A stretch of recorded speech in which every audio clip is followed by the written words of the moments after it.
Untuk yang tadi perbedaan mendatangkan rahmat. Ini perbedaan apa dulu? Perbedaan itu ada dalam masalah usuluddin, pokok agama. Ini jelas tidak bisa mendatangkan rahmat. Nah, kalau perbedaan dalam masalah pokok agama. Yang kedua, perbedaan dalam masalah kaidah kuliah. Nah, dalam perkara-perkara yang sifatnya umum. Maka ini saling menghormati, saling menghargai. Insya Allah tasamuh, toleran, ini bagian dari rahmat atau kasih sayang yang ada dalam diri kita untuk toleran kepada saudara kita. Yang ketiga adalah perbedaan dalam masalah furu'iyah, dalam masalah perkara-perkara ibadah yang bisa jadi itu variasi tuntunan dari Nabi, yang bisa jadi itu adalah pemahaman yang berbeda atas teks hadis Nabi. Maka dalam masalah ini kalau benar pahalanya 2, kalau keliru pahalanya 1. Tapi kalau untuk yang pertama tadi, perbedaan pendapat yang terkait dengan usuluddin, pokok agama, itu bukan rahmat. Pokok agama itu contohnya gimana?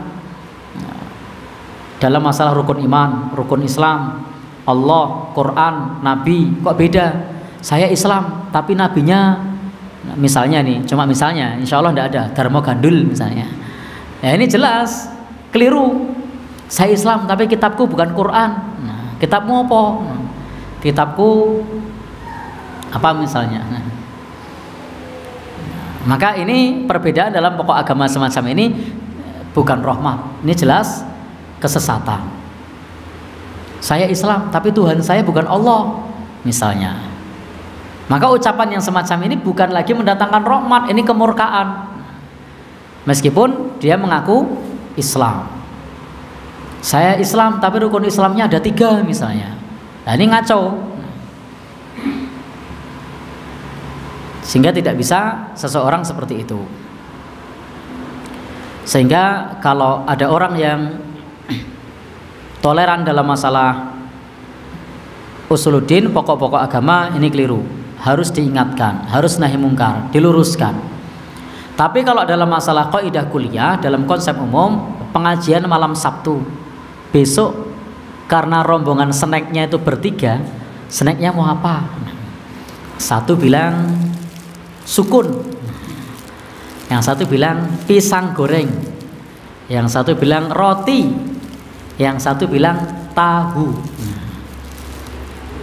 Ini namanya masalah konsep-konsep umum yang ada di tengah masyarakat. Andaikan diterapkan semua, alhamdulillah ini rahmat jadi banyak ini. Sudah pokoknya kita pegangnya pendapat masing-masing. Yang satu ngirim tahu, yang satu ngirim sukun, yang satu ngirim gorengan, yang satu ngirim roti. Maka jadinya macam-macam. Nah, ini namanya dalam perkara-perkara yang sifatnya konsep-konsep umum. Yuk kita mau piknik, mau kemana? Oh, Ustadz Zaki bilang ke Soraloka. Kemudian Ustadz yang lain bilang ke Gembira Loka misalnya. Ya tinggal lihat budgetnya berapa. Jadi ini bukan benar salah. Ini bukan benar salah.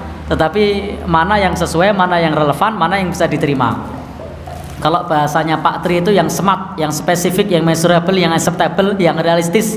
Nah, yang waktunya juga bisa ditentukan. Itu masalah konsep-konsep umum. Nah, itu tidak masalah. Kita nanti karena musafir sholatnya mau mampir di masjid mana, mau sholat jamak takhir, takdim atau di tengah jalan, monggo. Ini masalah yang semacam ini tidak ada masalah. Itu bisa mendatangkan rahmat kalau yang begini. Nah, jadi intinya saling menghormati dalam perkara-perkara yang sifatnya umum. Kalau sifatnya usuluddin tidak bisa masuk dalam ranah. Jadi itu hanya perbedaan yang terkait dengan perkara-perkara yang menyangkut perkara-perkara umum. Wallahu a'lam bishawab.